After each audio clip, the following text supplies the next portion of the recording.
자, 매주 수요일은 피플인사이드 이어갑니다. 벚꽃 피는 순서대로 대학이 사라진다. 어려움에 처한 지방대를 비유적으로 표현할 때 쓰는 말이죠. 학령 인구 감소와 수도권 인재 유출로 모집 정원 채우기도 어려운 게 지방대 상황인데요. 정부가 이런 지방대를 살리기 위해서 대학 지원 예산과 권한을 지자체로 넘긴다는 완전한 새로운 내용의 지방대 지원 방안을 발표했습니다. 지역대학 살아날 수 있을까요? 부경대학교 장영수 총장 모셨는데요. 지역대학이 처한 현실과 함께 생존 전략은 무엇일지 짚어보죠. 총장님 안녕하세요. 네, 안녕하세요. 네, 예전에는 이제 대학하면 뭐 도전, 기회 이런 단어들이 떠올랐는데 요즘은 위기, 생존이란 단어가 떠오릅니다. 지방대 상황 요즘 어떻습니까? 지방대학이라고 해요. 지역대학이죠. 네. 예, 우리가 이제 지방이란 단어보다는 지역이란 단어를 많이 그렇군요. 사용하고 있는데 네. 지역대학이 지금 어렵다라고 하는 것은 결국 인구 문제하고 직결되다 보니까 지금 현재 어렵습니다. 그러나 지역에 따라 또 차이가 있겠죠. 네. 예, 그래서 오늘자 우리 신문에도 났습니다마는 초등학교 입학이 0명, 다시 말해 한 명도 없는 초등학교가 이제 많이 나타나고 있다. 우리 부산에도 있다. 이런 문제들을 보면서 뭐 타 지역은 말할 것도 없겠죠. 네. 그래서 그런 인구 문제와 직결되는 게 지역의 문제이고, 지역의 문제 중에서 가장 심각한 것이 지역의 교육 문제. 대학뿐만 아니고 초중고 그런 이제 어려움들을 다 겪고 있어요. 그러나 지역 간에도 차이가 있는데 대도시를 중심으로 하는 지역은 그래도 조금 상황이 낫고 대도시가 아닌 지역의 대학들은 정말 어렵고 그다음에 대학 내에서도 국립대학과 사립대학 간에 또 차이도 있고 이런 상당히 이제 복잡한 상황이 되어버린 거죠. 네.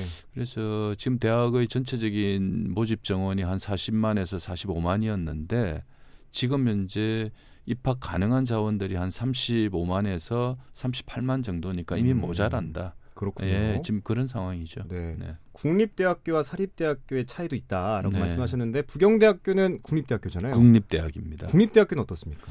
지금 현재 국립대학은 뭐 여러 면에서 아직까지는 형편이 나은 편입니다만은 뭐 예를 들어 국가의 지원이 있는 대학이다 보니까 등록금이나 기타 여러 시설적인 지원, 그다음에 학과의 편제 지원, 뭐 이런 문제들에서는 조금 자유로운 면이 없지 않아 있어요. 네. 그러다 보니까 아직까지는 이제 충원을 걱정할 정도나 그렇지는 않고요. 사립대학에 비해서는 뭐 제가 이런 말씀을 드려서 어쩔지는 모르겠습니다만은 아직 뭐 충원을 못한다 이런 걱정을 하고 있지는 않습니다. 네. 예. 올해 부경대 정시 모집을 보니까 네. 경쟁률이 큰 폭으로 상승했더라고요. 네네. 지역대학 중에 1위라고. 네, 맞습니까? 그렇습니다. 예. 지금 전국 국공립대학이 평균 4대1.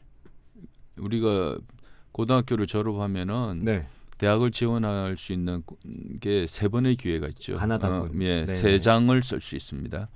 그러면은 3대1이면은 그 중에 하나를 간다 보면 3대1이 되면은 거의 이제 충원을 할 수 있다라고 우리가 볼 수 있는데 네. 4대1 정도가 지금 국공립대학의 경쟁률인데 우리 부경대학이 6.26대 1, 다시 말해 6점을 넘은 대학이다 보니까 네. 굉장히 경쟁률이 좋은 대학이죠. 최고 좋은 대학이다 이렇게 말씀드릴 수 있겠습니다. 그 중에서도 가장 네. 경쟁률이 높은 과는 어디입니까? 지금 아무래도 4차 산업혁명이다 이러다 보니까 반도체, 그다음에 컴퓨팅 이런 쪽에 많은 학생들이 관심이 많은가 봐요. 그래서 물리학과 같은 경우는 반도체 필수적인 학과이고 또 기초과학 학문이고 네. 그런 분야에서 물리학과도 굉장히 경쟁률이 높고요. 그다음에 컴퓨팅학과, 그다음에 빅데이터, AI 이런 쪽 학과들이 아무래도 경쟁률이 굉장히 높았습니다. 네. 물리학과 같은 경우는 부산의 부산대학과 부경대학 2군데밖에 없어요. 그래요? 예, 그 정도로 이제는 기초과학을 하고 싶어도 할 수 있는 대학이 없다 이렇게 보시면 됩니다. 아까 전에 지역의 문제부터 시작해서 인구 문제, 교육 문제 이렇게 네네. 여러 문제들을 짚어주셨는데 네네. 과감한 개혁을 시도할 수밖에 없는 상황이다라고 네네. 이제 결론을 낼 수 있을 것 같아요. 네네. 취임 이후에 가장 네. 초점을 맞춘 것은 어떤 것들일까요? 지금 대학의 경우에는 이제 많은 노력을 해야 되지만 이제 저희 경우에는 혁신과 자율에 가장 자율에 초점을 맞추었다. 혁신이라는 것은 과감한 대학의 변화가 필요한 거겠죠. 대학의 변화 중에 가장 체감적으로 할 수 있는 게 학과를 통폐합을 하거나 학과를 신설하거나, 다시 말해서 지금 현재 산업 구조, 변화하는 미래 산업에 맞게끔 학과를 재편하는, 네. 그것을 우리가 학사 구조 개편이라 그럽니다. 네. 그런 부분을 이제 과감하게 했다. 그래서 첨단 분야를 중심으로 하는 AI, 바이오, 빅데이터 뭐 이런 학과들을 제가 이제 전공을 새롭게 신설을 했고요. 과거에 이제 공과대학에 다 소속되어 있는 것들 중에 그러한 첨단 분야만 별도로 분리를 해서 정보융합대학이라는 단과대학을 새롭게 이제 만드는 거죠. 그게 이제 국립대학으로서는 사실 쉽지 않은 일이에요. 네. 예, 사립대학도 어려운 일인데, 그래서 학사구조 개편을 한 게 이제 가장 첫 번째 시도였고요. 두 번째 자율이라는 부분인데, 대학이 상당히 경직된 조직이다 보니까 과감하게 어떤 규제를 완화하거나 그러기는 쉽지가 않아요. 네. 특히 이제 규제 완화나 규제를 철폐하는 데 있어서 학생들에게 학습권에 관련된 부분은 대부분 많이 풀었어요. 예를 들면은 전공 선택에 따른 대학에 진학을 하고 나면은 뭔가 내가 다른 전공을 하고 싶다든지, 아니면 이런 전공에 얽매이지 않고 내가 직접 설계하고 싶다. 그런 걸 우리가 학생 설계 전공이라 그러는데, 그런 것들도 과감하게 다 풀었습니다. 학생이 직접 과목들을 설계해서 나만의 전공을 만들 수 있도록 그런 규제를 완전히 풀어버린 거죠. 네. 이제 그런 부분들은 타 대학에서도 많은 벤치마킹을 하러 지금 오고 있고요. 그 외에도 부경대학을 포함해서 국내 대학들이 네. 세계적인 이제 유수 대학이 되기 위해서는 혁신적인 논문도 써야 되잖아요. 세계적인 논문. 그렇죠. 그런 부분들에 대한 이제 과감한 지원을 해서 지금 대학의 논문의 비인용 지수라 그럽니다. 다시 그게 뭐냐면은 많은 학자들이 우리 대학 교수님이 쓰신 논문들을 많이 참고하는 거죠. 예, 그런 게 높을수록 좋은 논문이겠죠. 네. 이제 그런 게 우리가 지금 전국에 10위권 내 이제 10위권에 들어갔다. 부경대학 그 정도로 질 좋은 논문을 쓰실 수 있도록 해드렸고, 부경대학은 대형 캠퍼스와 용당에도 이제 캠퍼스가 있어요. 네. 용당 캠퍼스라 그러는데, 용당 캠퍼스 같은 경우는 산학협력단지로서 지금 계속 조성을 하고 한 350개 정도의 기업들이, 소위 말해 스타트업 기업들이 들어와서 활동을 하고 있어요. 그런 산학협력에도 집중을 하고 있습니다. 네. 아까 그 학사 구조 개편이라는 말씀을 하셨는데, 네. 통폐합하는 과정에서 잡음도 많았을 것 같은데. 많았죠. 없었다라고 말하기는 어렵지만, 네. 부경대학은 과거에 부산수산대학과 부산공업대학이 96년도에 통합을 한 대학이에요. 네. 그러다 보니까 그런 어떤 통합의 DNA를 우리가 이제 몸으로 가지고 있는 대학이다 보니까 그런 변화에 대해서 두려움은 없다. 대학도 통합을 했는데 뭐 학과 통합이야 뭐 얼마든지 하지. 네. 이런 마음이 이제 있다 보니까 그렇게 큰 잡음 없이 교수님들과 학생들이 다 이해를 해주셔서 네. 많은 통폐합을 했답니다. 그렇군요. 네. 자, 이번에는 최근에 교육부에서 발표한 내용 좀 살펴보죠. 교육부가 지역대학 예산 집행 권한을 2025년부터 모두 지자체로 넘기기로 했습니다. 앞으로 지자체가 직접 지역대학을 선택해서 지원하게 되는 제도가 맞습니까? 네네. 이게 이제 조금 공식적인 용어로 지역혁신 중심 대학 지원 체계 라이즈라는 이름으로 지금 교육부에서 정책을 만드셨는데요. 네. 이렇게 보시면 돼요. 교육부의 권한을 50%를 지자체로 넘겨줬다. 그 50%의 기본적인 이제 재정 권한을 다 넘겨주다 보니까 네. 앞으로 예를 들어서 부산시가 고등교육, 초중고는 이제 교육청에서 하는 것이고, 대학의 이제 여러 지원을 지역 혁신과 연계를 시켜서 하겠다. 이렇게 이제 정책이 바뀌었다 이래 보시면 될 것 같죠. 네. 그래서 이제 지자체와 함께 지역 대학들이 함께 여러 고등교육 정책을 만들어가고 예산과 재정을 이제 분배해서 잘 적절하게 사용하라 이런 게 이제 기본 취지입니다. 네. 예. 이렇게 설명으로 들으면 좋아 보이거든요. 네네네네. 좋은 겁니까? 좋은 이제 취지로 이게 시작될 수 있는 이제 겁니까? 좋은 점은 네. 일단 좋은 점부터 말씀을 드릴게요. 좋은 점은 지역에 있는 대학의 문제를 지역의 문제로서 직접 다루어라라는 취지는 좋은 거죠. 네. 과거에는 지역에 있는 대학들도 전부 교육부라는 중앙 정부가 컨트롤하다 보니까 지역 특성화에 맞는 교육 정책을 수립하는 게 어려움도 있었다. 네. 그리고 지역의 목소리가 중앙 정부에까지 전달되는 데는 많은 시간과 절차와 단계가 있었다. 또 반영되기도 쉽지 않았다. 이런 어려움이 있다면 지금은 지자체와 지역 대학이 바로 대화를 할 수 있는 채널은 앞으로 형성될 것이다라고 우리가 기대를 하고 있는 거죠. 네. 예, 아직 시작된 건 아니니까. 그러니까요. 그리고 이런 점은 참 좋은 문제인데 지역에 따라서는 한 지역에 많은 대학들이 있지 않겠어요? 많죠. 예. 어떤 지역은 한두 개 대학이 있는 반면에 어느 지역에는 많은 대학들이 있다. 부산에는 거의 20개 이상의 대학들이 있다 보니까 이제 이 20개 대학을 부산시라는 지자체가 과연 어떻게 대화를 하고 소통을 하고 정책을 수립할 것인가에 대한 부분을 이제 안고 있는 과제인데 지금까지 대한민국 역사상 단 한 번도 해본 적이 없는 일이라는 거죠. 네. 지자체가 그렇죠. 경험이 없는 거죠. 네. 그럼 경험이 없는 이 문제를 대학이 지자체 하나만 바라보고 그냥 마냥 기다릴 수는 없지 않겠어요. 그렇죠. 예, 그래서 지금부터 이제 많은 대화와 함께 새로운 정책들을 이렇게 만들어 가야 되는데 지자체도 할 일이 많아요. 지금 대학 고등교육 말고도.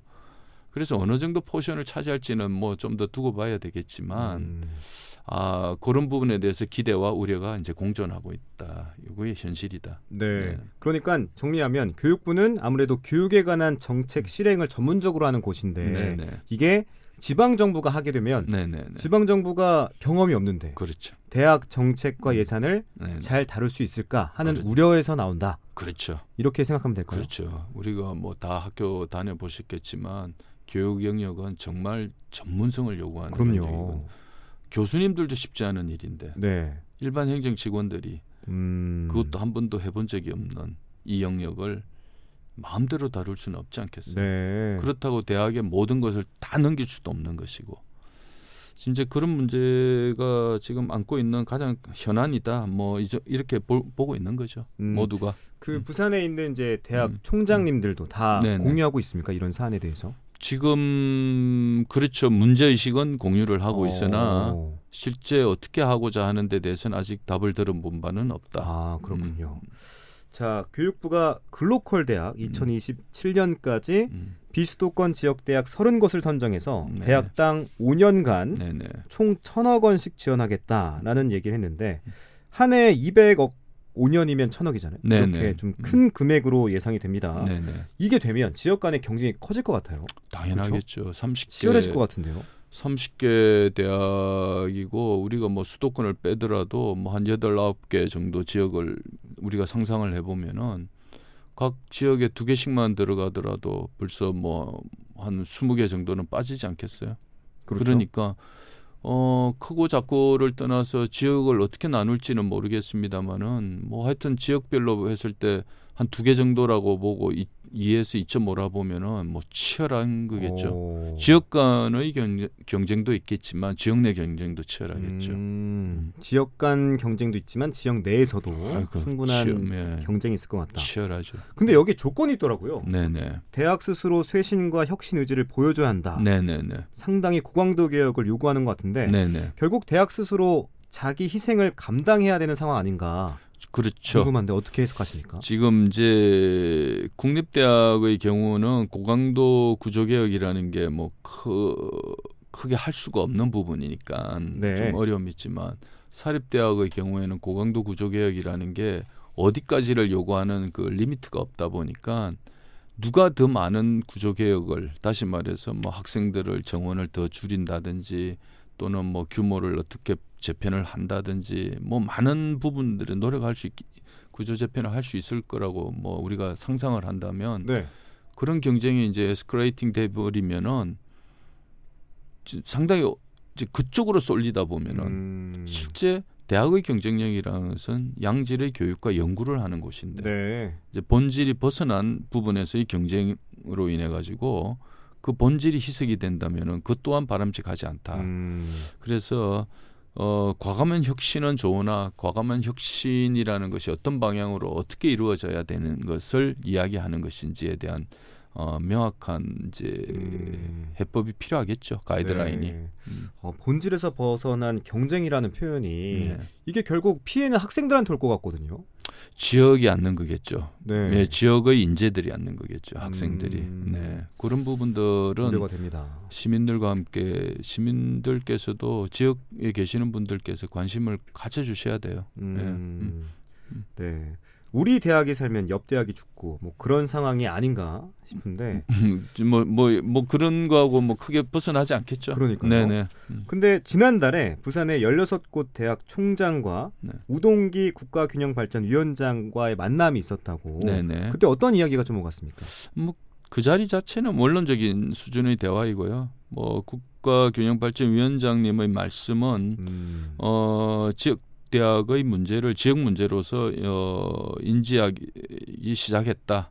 그래서 지역이 살기 위해서는 지역 대학이 살아야 되고 지역 대학이 살아야만 지역이 살 수 있다라는 그런 인식의 공유는 하자. 뭐 그런 원론적인 차원이었고요. 그 위에도 지역의 총장님들께서 아무래도 뭐 지역대의 예산 문제라든지 자율성의 문제라든지 특히 지역대학에 있는 지역 인재들의 공공기관 취업 문제, 네. 좀 취업의 확대 문제 이런 부분들을 이제 말씀을 드렸습니다. 네. 뭐 중앙에서 잘 검토하고 계시겠죠. 네. 거기에 대한 연장선의 질문인데 네네. 공공기관 지방 인재 비율을 높이는 혁신 도시법 개정. 네네. 총장님 보시기에는 어떠세요? 잘 진행되고 있다고 보십니까? 지금 그게 작년 11월에 우리가 일부 개정 법안은 이제 현재 뭐 국회에 발의가 계류 중에 있으며 계류 중이군요. 진행은 안 되고 있는 거죠. 계류 중에 있으니까 뭐 일단 뭐 법안이 통과가 돼야 되지 않겠어요. 네. 그게 이제 통과가 될지 안 될지는 모르겠지만 이제 통과가 된다면 지금 현재 지역 인재 공공기관들이 지역 인재를 채용하는 게 30%예요. 이제 30%를 50%로 좀 확대를 해달라라는 게 기본 골격이고요. 50%지만 한 지역에 이제 지역별로 지금 공공기관이 흩어져 있는데 네. 다 그 지역에 있는 대학생들로만 충원을 할 수는 없지 않겠어요. 그렇죠. 예, 그러면은 이제 다 하지 못한 부분들은 지역 간의 벽을 이제 허물어서 예를 들어서 부산에 있는 학생이 경상권에 있는 공공기관에 취업을 할 수 있고 또는 전남권에 있는 공공기관에 취업을 할 수 있도록 벽을 허물자 이런 문제까지도 이제 다 풀어야 되거든요. 네. 근데 이 문제도 지금 보면 지역 간의 갈등, 그러니까요. 지역 간의 또 대학 간의 갈등, 또 30%나 50%를 다 채용을 하지 못할 경우 그러면은 네. 뭐 어떤 이유를 하더라도 그럼 특별한 페널티가 있느냐 그 기관에 뭐 그런 것도 없어요. 그러다 보니까 네. 이게 이제 의무사항이 아니고 권고사항이다 보니까 좀 어려움은 있을 것 같은데 기본 취지는 굉장히 좋은 것 같다. 좀 빨리 법이 개정이 되어서 우리 지역대학 학생들이 좋은 양질의 일자리에 좀 많이 갈 수 있었으면 좋겠다 하는 생각입니다. 그러니까 쉽게 생각하면 만약에 A라는 공공기관이 있습니다. 네. 그럼 거기에 지금 취업할 수 있는 그 비율을 30%인데 네. 50%로 늘리자는 거죠. 그렇죠. 지역대학 학생들이 들어갈 수 있는 룸을 50%까지 열어달라는 거죠. 그럼 지역에 있는 청년들이 굳이 서울로 가지 않아도 그렇죠. 양질의 직업을 가질 수 있는 양질의 거죠. 돈을 벌 수 가질 있는 수 거고요. 거죠. 네네. 네, 확실히 좀 계류에서 벗어나서 네네. 좀 통과가 돼가지고 지역을 살릴 수 있는 네. 이 법안이 되기를 바라겠고요. 네네. 자, 총장님 남은 임기 동안에 꼭 네네. 이루고 싶은 것들이 있다면 네네. 소개해 주시죠. 제가 이제 남은 한 2년 정도 남은 기간에는 역시 지속적인 혁신을 계속해야 되고요. 아직 못다한 첨단 분야의 학과 신설 이제 요거를 지속적으로 할 거고요. 지금 최근에 부경대학이 교육부에 첨단 분야 학과 신설을 한 3가지 정도를 올렸습니다. 하나는 IT 금융이고 또 하나는 반도체 학과, 또 하나는 이제 로봇을 중심으로 하는 모빌리티 요 세 개의 전공 신설을 학과 신설을 올렸는데 요게 이제 완성이 되도록 뭐 물론 교육부의 허가를 받아야 되겠죠. 완성이 되도록 제가 이제 최선을 다해야 되고 비록 지역 대학이라고 하지만 모두 그 위상이 국내외를 넘어서 국제적으로 글로벌적으로 아주 최상위권에 올라가는 대학이 될 수 있도록 지속적인 교육과 연구 분야에 투자를 게을리하지 않겠다. 그리고 지금 현재 이제 지산학이라 그러고 산학협력이라 그러는데 이미 부경대학교는 용당 캠퍼스에 320개 정도의 이제 기업들이 유치를 하고 산학협력을 하고 있어요.